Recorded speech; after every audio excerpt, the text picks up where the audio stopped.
viewers. It's our host Marcel from Breakfree Podcast, the podcast where we talk about the business world, motivate business, inspire people, lifestyle, and inspiration. We also on YouTube and on Facebook. Please like and subscribe. And today we're here with the co-founder of Cleen Vibez, Charlotte, where you can wash, fold, and sip a cup of coffee. So yeah, guys, we don't talk a lot about this. So Charlotte, tell us more about yourself. Hi, good day listeners. I'm Charlotte Marie. I'm currently the co-owner of Cleen Vibez Laundromat. We do have a coffee/laundromat here, and that's me. Okay, but before we get into that, we just want to go back into your past. Where did you go to school?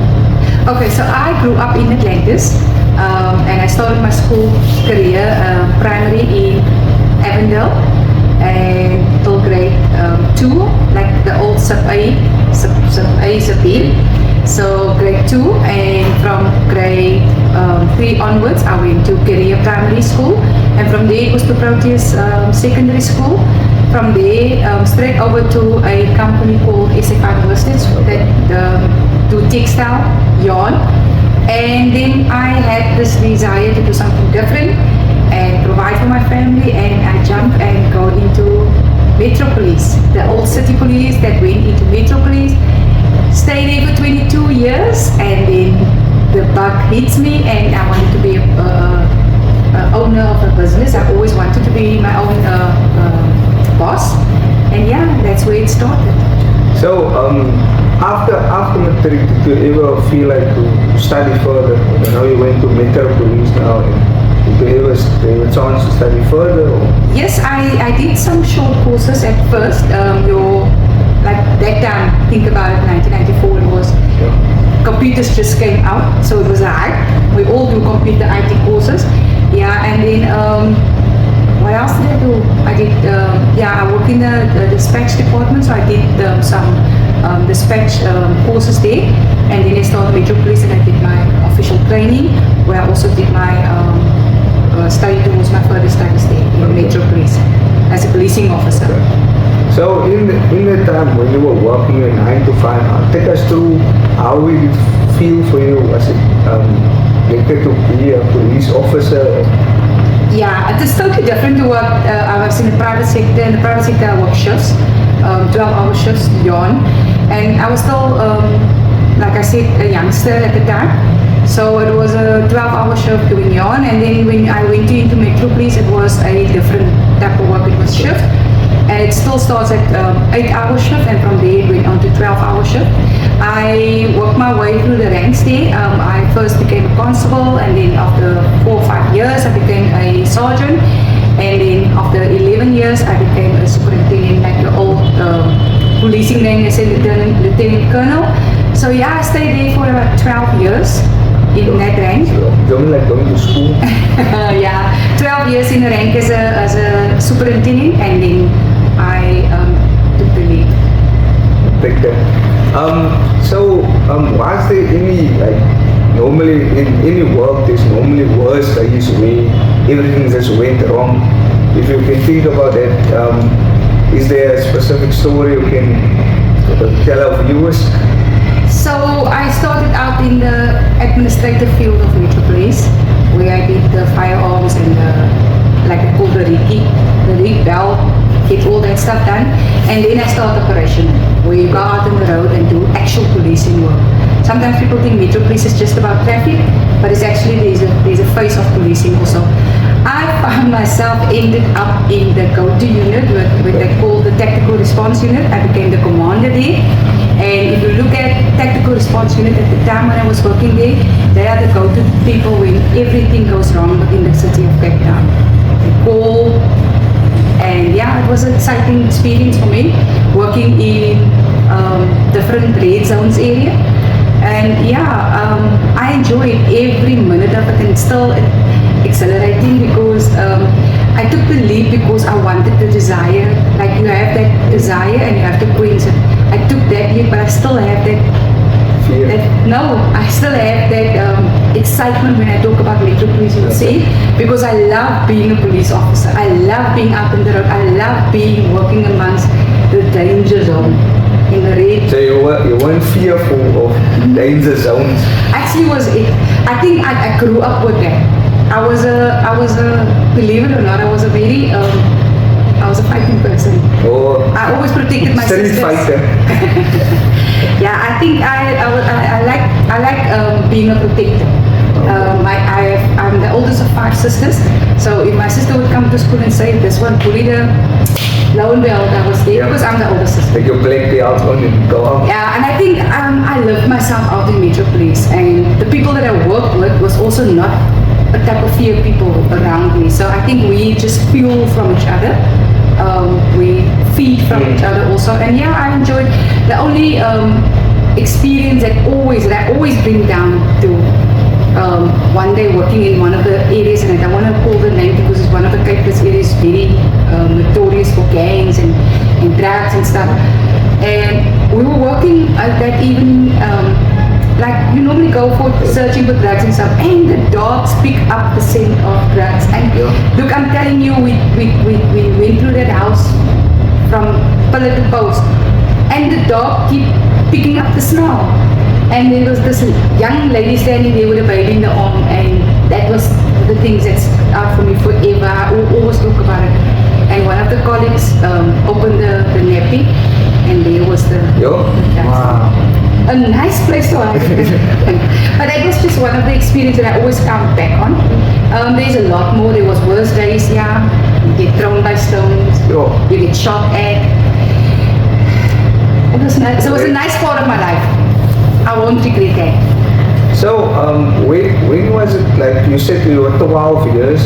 As a superintendent. The superintendent. I was 22 years in Metropolis. Okay. So after the 22 years, when was the break-free moment when you decided, no man, I want to do my own business? Okay, so I always had that even before I was in Metropolis. I have a mom that was like an entrepreneurial spirit in her. Like I said, it comes from when she was one of, like you would say, the founder members of Atlantis. Came here in the 80s when Atlantis was still dunes and gravel road. Mom didn't have lights and stuff like that. There was one police station in Avondale area. Okay. The day hospital was like, yeah, anyway, it was like in the 80s. So she had this entrepreneur. She was a Muslim-born woman, and she used to make really nice donuts. So she always sold the donuts on the street level. And I'm telling you, my mom was always busy because we have 7 children, 5 daughters, 2 sons. And she always kept the pot cooking. And she was a Christian woman, was now God-fearing, and she raised us in that spirit. So that was always there. It was always there. I always tell myself, I mean, I was at SFI, and my colleagues at the time, when I was 19 years old, I was already selling rotis at work, and I was already selling maltose at work. So I always inherited that entrepreneurial spirit from her. You get these people that sells Avon and stuff. Yes. I always did everything because it's not about getting rich, it's about just I always wanted to be my own, in control of my own destiny. So that was always there. And me and my mom had a very close connected because my mom became like a sister to me because I was the oldest, and when she got sick in the later years, I was always there for her. And always she looked very up to me. She always admired me and always planted that in me. And yeah, it was just like that. And then, 2022, my mom just passed. And it was just like, she said still she's going to see me the Monday, and she died. And I just couldn't recover that feeling of loss, man. It was like the first time I lost a lot of colleagues. I lost a lot of friends.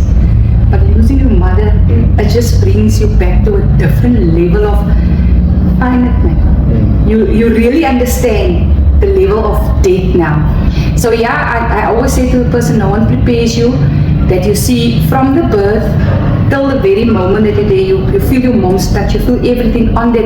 It's like a rush that just goes through you. And I think there, everything just turned. I went into I won't say a black hole, I would say I went into that life after this is gone if you don't jump now. So everything becomes irritable for you. Like you can have a normal conversation prior to this, but everything just comes, it's dull, man. It's like you fight more because you're irritable more. You don't list to go to work. Like I enjoyed my work, but you enjoy, but it's like a leemte binneman. Like I could have done something else. Like I'm standing here, I could be my own boss now. And it keeps on going and kept on going. And then something happened at work that didn't gel with me, and I dismissed it. And another thing came up, and I dismissed it. And then one day I just decided, man, I've had it. And I think if my mom didn't pass, I would have made push through and hang on or hold on to it, and just I would have still been there, waiting for my pension. But I won't say it was a combination of effects. It's not something like I would have coped maybe with that, but I cope now in a different, because now I have this other desire also that stood up more, that comes up more, and it makes me more like I'm happy now. I can stand up in the morning. Like I was like I said, a manager at Metro Police, and one of the things that I instill at my I know one of the questions were who was my heroes and who was my mentors, and one of my mentors was my previous boss, and he always we were like 6 managers that worked with him, and he pushed us to grow, and he always gave us that opportunity to be self-independent, and he like grows us, he like nurtures us. So I think he prepared me for this venture, because that managerial spirit that I had and transferred into my second level staff. When I got one of the ladies working here with me, I could really train her into that position. So when my husband suffered his stroke, I could let her work independently. So now I'm happy. I've got you see, this laundromat business is also like a stable type of work, man. You don't need to be here 24/7. If you have a good hand working with you, and she knows what you want. My visits at the laundry is not so frequent anymore, and I'm looking for another invention. I'm looking like I think I must create another baby. You know, understand what I mean? A business baby. And I'm currently and you know what? The openness between me and this girl is so. I said to her the other day, you run the business the way I want it exactly. Yes. I think it's time to give birth to something else now. So yeah, I'm in that mode now. Okay. Because I listened to what you were saying, and it's quite inspiring, and what I take from it, because of your mother also, and that probably became part of your DNA, that hustle, that doing something while you're growing up, you were seeing that, and that was part of you, becoming part of your DNA, and that's why you came to this business at the end now. But it all started from there. Yes. Watching her going through it. The desire, yeah. So when you started the business, how with the registration? Did you have any problems? No, you know what? I was still working at the time, and like I say, I was hustle, and my mom was 22, and I only left officially. I did my resignation about 2 years after that. But during that time, I started networking, and I started researching. So one of the things that I did was searching on the Google, in the old search engine way. Going on to Google search, searching for how to register, and Swiftec pops up in one city, and I read through the thingy. I read through a lot of stuff, but I read through the thingy, and it says that you can be a business owner within 24 hours. Okay. They'll take you through the whole, and it's easy, man. The one thing is they got different packages. You need to decide which package you're taking, and as you choose that package and you pay for it, they immediately attaches a consultant on you. That consultant phone you like instantaneously, and it's really within 24 hours. I was a business owner. That's so fast as business owner. I had all my papers and everything that I had to register. And I think everything was done within 20, like they promised you, and you can, lo and behold, they're very good, and they also look after you. They also create my website, and yeah, I'm still doing a small fee to them to keep the website up and running. But yeah, that is, it's not that I'm giving airway to them now, but that is how quick it went. Yeah, that is quite amazing to get in contact with people like that in 24 hours. You know. And I did Google search. It's just Google. I thought you just said Google search because it was that time you're gonna say, nah, I went to the library and I found it there. It was Google search. It was Google search, and it was like they promised. I was an owner within 24 hours. How did you come up with the name? Okay, so I started from home, working small, and remember, laundromat from home is not much giving. So I did the cleaning company also, where I clean some stuff. And I always am a very clean, conscious person. Even where I work, my office was very, like I would say, a very feminine type of person. Even if I was a robust Metro Police officer, I like my pink if I can. I'm a very pink. Pink and teal is my favorite. My mom's colors actually. This is actually a scarf. Okay. It's close to me. So Cleen Vibez started. It's a very it's something vibey. It remembers people about cleaning.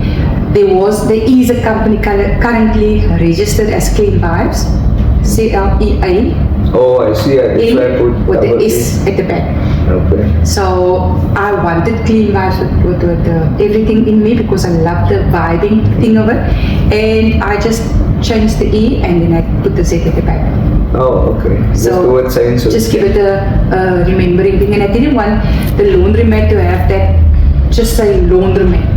I wanted something that resonates with people because I always wanted not just a laundromat, I wanted a coffee shop also attached. Okay. I actually want to change the coffee shop name, but at this stage I'm taking it. So can you take us through the day-to-day run, how you do things? Okay. Servicing you give. So, like I said now, I'm not so rigid here anymore. But the normal routine would be here. We opening at 8 o'clock in the morning. I always encourage, because of my background as a disciplined person from Metro Police, I always tell her to be here at least half an hour before the time, because that's what Metro Police always stands for. You be there half an hour before the time, and you know what? I'm here to see that I breathe. I went through the building to see there are no surprises here, even though we clean every night. Be here early, just check and see everything, because as you can see we have a drop off here that came here, so they're going to be first in the line for tomorrow. So if you're here early, and remember we're running a self-service and a drop off section. Drop off meaning that the people that drop their washing, we do their washing, everything done, pack, wash and fold, and then they go. And we have a self-service, so I can't use all the machines when I do at the morning. So now I need to coordinate so that when I open up, there might be a machine available. Now already tomorrow we are starting a little bit early, me and she, because we got a few loads that we have to do, so that we don't Sunday. For some reason, people love to work on a Sunday here by Cleen Vibez. They're running here before church because it's people that just want to wash and go hang it up before the church, and then you get the people that wash and dry. So tomorrow we're starting a bit early to have that load work out, so that when the self-service come in, there's machines available for them also. So that's the routine during the day, and then every night we have to clean up all the machines. Manually clean it out, the lint strip. No, we need to, because remember you're working with washing, working with people stuff. So you want to also keep us like a car man. You want to keep that engine running and nice and neat. I've been at laundry services which you come in and you really get the stench of previous washing. You don't want that moldy feeling. You don't want that, like me, if I come into a laundromat, I would open the machine to see if the dispensers are clean. And you open the lint to see if the people clean up. Because if you open the lint and you see the people ribbons are clean, they know those people are conscious of the machines, and because you don't want contamination. Okay. So like 4 times a year we also do a pest cleaning, even though there's nothing here. We do that because we working with people's, like your clothes is important to you. Yeah. Just like my clothes, there can be rips on it, and I mean, there's horror stories here, but it's the people stuff. So you have to be respectful, and you have to consider that you get people that you won't understand. They come in here with a jacket that's 1980, but they treasure. No, yes. I promise you, there's an ex-policeman that came here with his, that blue. Yes. I mean, that thing saw the war and come back. But if that guy comes in here, only he can see the difference. But we clean it for him. You understand what I'm saying? So that is what we foster in. Yeah. So that's my daily routine. Because you were talking about the mold, and I was just thinking what could happen if your machine is dirty and you wash the person's clothes? What is the after effects of it? As like I said now, for instance, you get people that's got cats. Okay. So I would pick up on cats or dogs and their clothes. It's not like you're washing pets' clothes, but you get people that have the cat on there. So in that case, after that particular people's, you don't have to wait till tonight.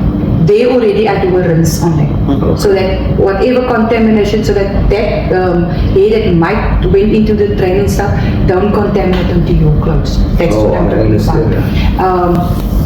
And remember, if your machines are not clean out, there's a stench.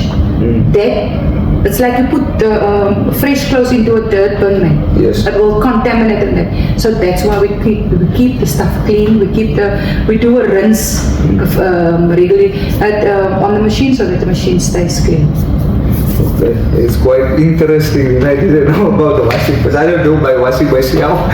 So that's why you got the implement here. I want to know, how is the industry when you started? Is it a bit difficult? Is it like the industry itself? Well, I know there is a few laundry mats all over popping up. So how is it for you? Okay, so when I started the laundromat services here in Atlantis, there were only one that I knew of, and that is the one that we all know, and I don't want to mention, but it's a central one. I also used to do my clothes there. The space is just a little bit narrow, but there is light for everyone. Yes. There is, I mean, you got 15 chicken places here in Atlantis. You can count them. I can name it to you.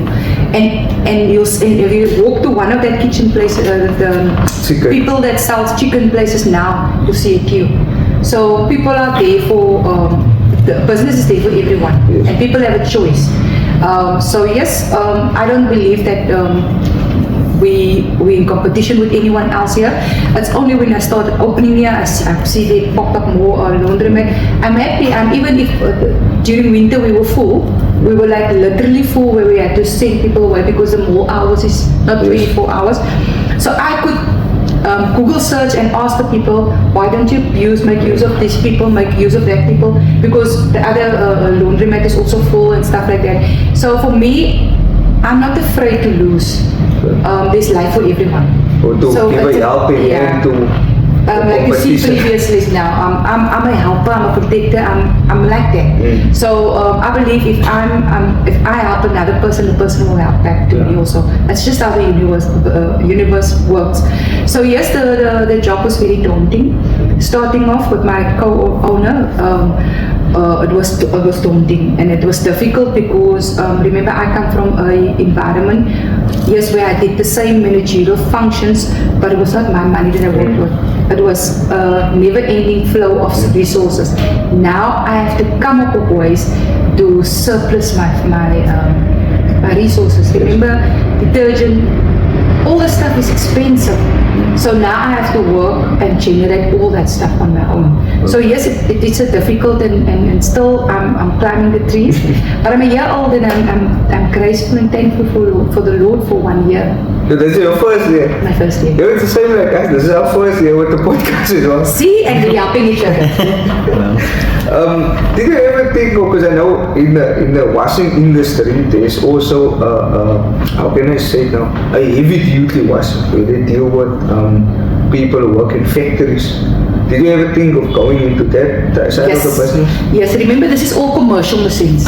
Okay. This is all commercial, all 5 of it is commercial machines.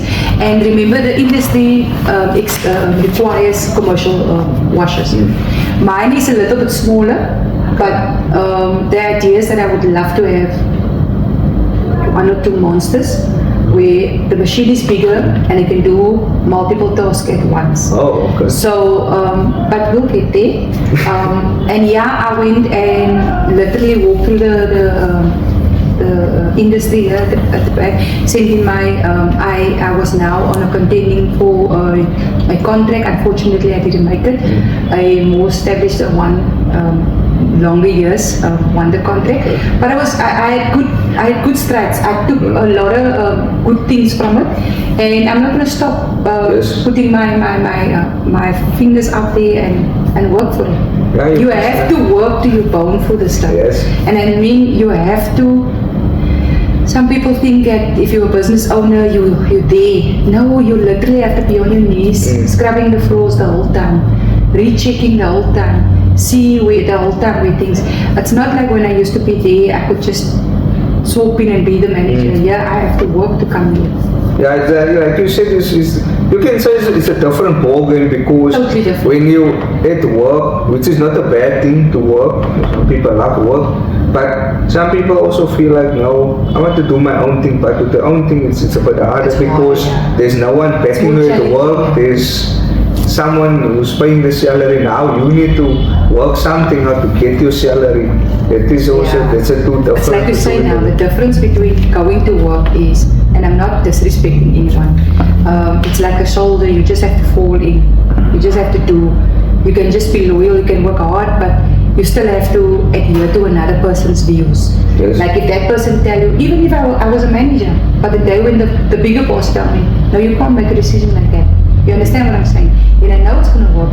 Yeah. But then I also have to listen. So that's what I'm saying is, I always wanted to be away from that part of my life. Okay. I want to know, because although it's your first year, there's also a quite common question. When you started, what do you know now and what do you know then? What is there any advice you can give to people? Yes, I really quickly learn, even though I'm a year old, learn delegation is very important because burnout is a reality. You can burn yourself out very quick because doing everything on your own, you're not even moving 1 inch forward. You're stagnated because you want to do everything yourself. Yes. And that is how me and my colleagues' relationship started working because I open up and I delegate more. And I tell her that's my vision and I experience what I experience and I share. I realized that very soon in I think in my new business adventure. Don't do everything yourself. Burnout is around the corner and burnout is different. You sometimes can't recover so quick from that. Yes. So that's the one thing. And the second thing is mistakes is part of the function. Embrace your mistakes. Don't say for instance someone come in here and say, but this was wrong. Don't try and fight it. It's a mistake. Own up to it. Admit to it.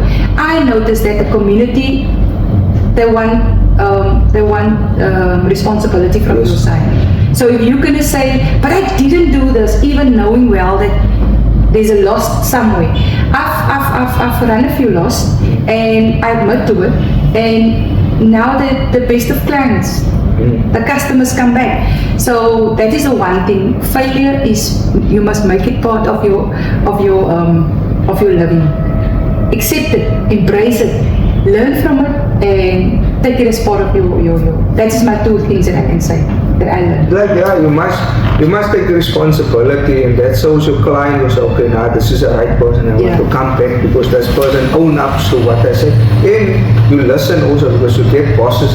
You can't tell me because it's my business, but that's the wrong mindset. You need to listen to your clients because they are helping your business. That's one of the things that I learned very quickly. And what I also learned is that if a client would come in here or customer come in here and give her an idea, I am not dismissing. I'm listening at everything. If it's work, I'll tell the client back and say, it's a good thing that helps. And that's how, this is a very community type of people. People come in here, they just meet and connect.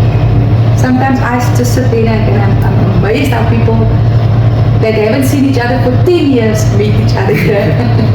Lovers or? No. I'm just asking for the viewers because it's. I'm talking about, like say for instance, I was at Avondale Primary Oh, School. yes. And I haven't met Mrs. Van Amsterdam, okay, I like Mrs. Van Amsterdam, but coming here, teacher coming here, hi teacher, and then you meet it different. Yeah, there is a few romance things that started here, but Can't speak out of the files, company policy. yeah, but what I'm saying is this is a meet and connect, Yes. and it's a very casual environment. I love my pensioners that comes in here. Sorry, my pensioners. Oh, they're the salt of the earth.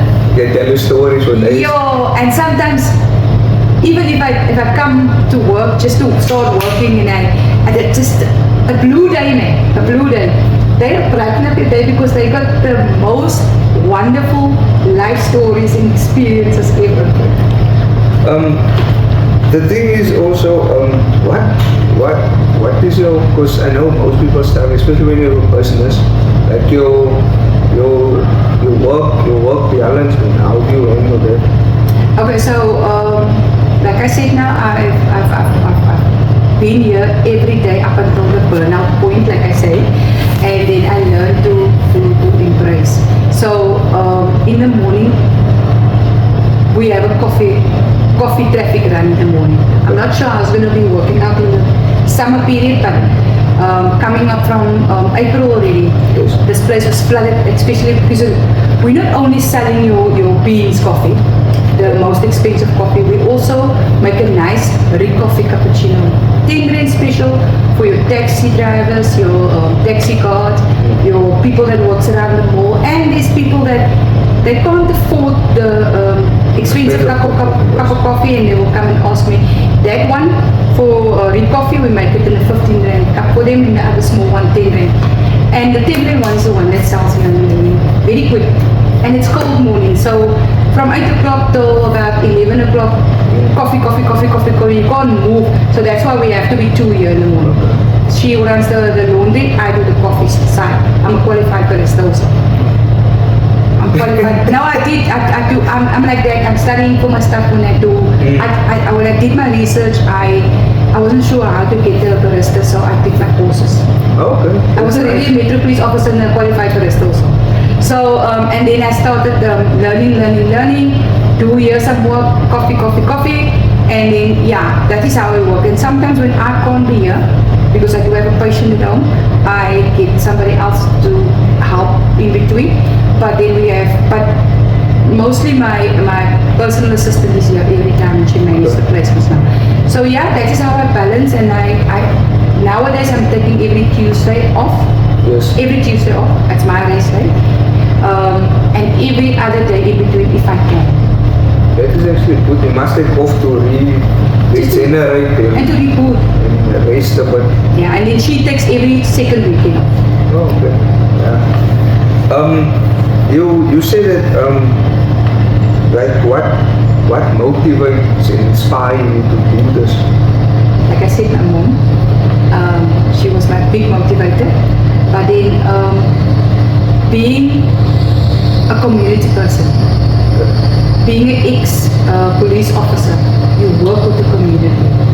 But this time around, you're serving the community and you're giving something to the community. And if you know my history, and I love my mom, I love old people. I had a very wonderful mom-in-law also. We also were very sisters-like. She passed on also 2 years before my mom. So I love sitting in, because I was the older sister, I was like, say, oh me, so ik wil dit overal. I mean, I was 20 years old and I couldn't wait to be 40. Yo. Because no, I'm an old soul man. Oh, so yeah, that was what motivated me to do something for the community. This is not just about earning a salary or being rich or this is like giving back. I'm at that stage in my life, like I said, I realized finally in life, we're not going to live forever.